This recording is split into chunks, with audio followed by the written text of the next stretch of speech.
we're utilizing conventional musical instruments, you know, the guitar, bass, and drums, vocals, in ways that have been done, but not done to the extent that we're trying to push them. So I think at first people are kind of like, what are they trying to do? But the show starts with Yogi Bear, so that's like... Yeah, exactly. You know, also it's like, I think when people hear the album, it's better because then they can listen to it again if they want to, and again if they want to, and they can sit there and they can read the lyrics and see what it's about conceptually.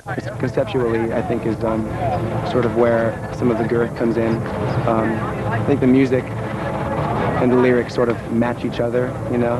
They're something that I feel like people can grab onto, you know, they're tangible. Yeah. So that's sort of what we're trying to push, is music that is ecstatic and you know, we're trying to blow people's minds. Obviously, we're trying as hard as we can, but what we're also trying to do is reach people on a more like human level rather than some like rock star level. So.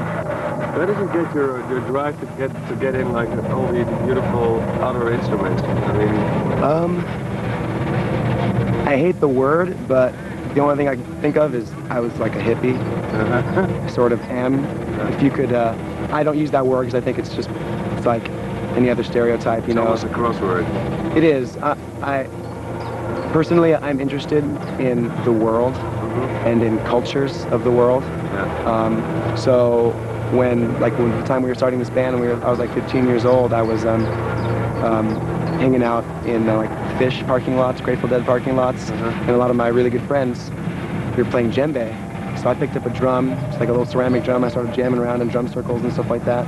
I eventually saved up enough money to get a shitty djembe. Yeah. I learned on that. When we got signed, I got the djembe that I have now, and it's just sort of an evolution. You know, I taught myself how to play. Yeah. The didgeridoo sort of came from there. I first heard didgeridoo music at a rainbow gathering, which is like a tribal gathering in the States.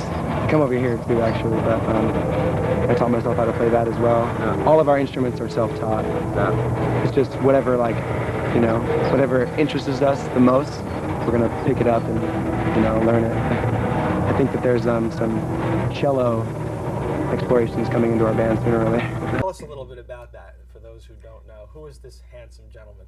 Well, his name is Charles Mulholland. He, the picture, we got the picture from photographs that were taken of him when he was more in his modeling acting period in the mid-70s. Mid to early 70s, yeah. Information that's confirmed that we know is fact is that he was a Salem cigarette model in 1976.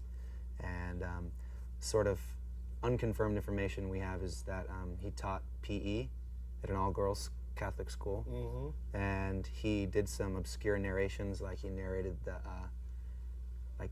1970s sexual education videos. He was that comforting male voice in the background explaining to you Talking about the birds and the bees and all the things. And that time of the month and all those sort of things. Yeah. Actually, I think the name of the video was That Time of the Month. Really? That was the one the girls got to see. The boys didn't get to see that one. Really? I have a rare black and white copy of that. It's extra footage. And I just heard, too, that he was the original narrator of the film that all of us saw on Driver's Ed, Red Asphalt.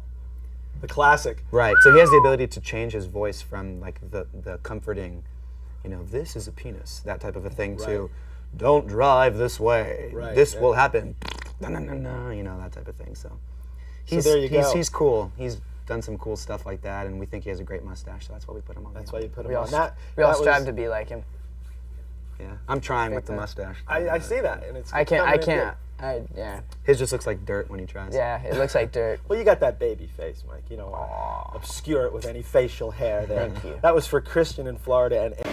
Brandon, first of all, what do you think about Jacksonville? For the first time being here for us, it was pretty damn fun. We always come into new situations, new towns, with no expectations whatsoever. So to have 150 kids jumping around and singing your songs is lovely. We have no complaints. Rick, be back. I personally found out about it myself a month ago, and I'm embarrassed, but I love the music. Immortal. Immortal. Oh, just kidding. Immortal. You guys are great. What's the next project, and how soon? Actually next week. We're gonna go find a studio somewhere, probably near New York, somewhere on the East Coast, and we're recording 5 lounge versions of science songs. I don't think any of us have any idea, nor would we really want an idea as to the direction we're going. That's what's kind of exciting about this band, and also just making music in general. The way we like to make it, it's very open-ended.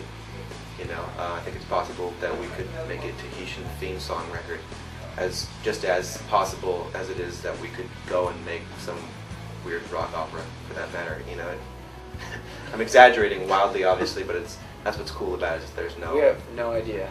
There's no orchestration beforehand. We go in to write music, and we just sort of write as it comes. So. Until we actually do it, we honestly have no clue. That's the beauty of it.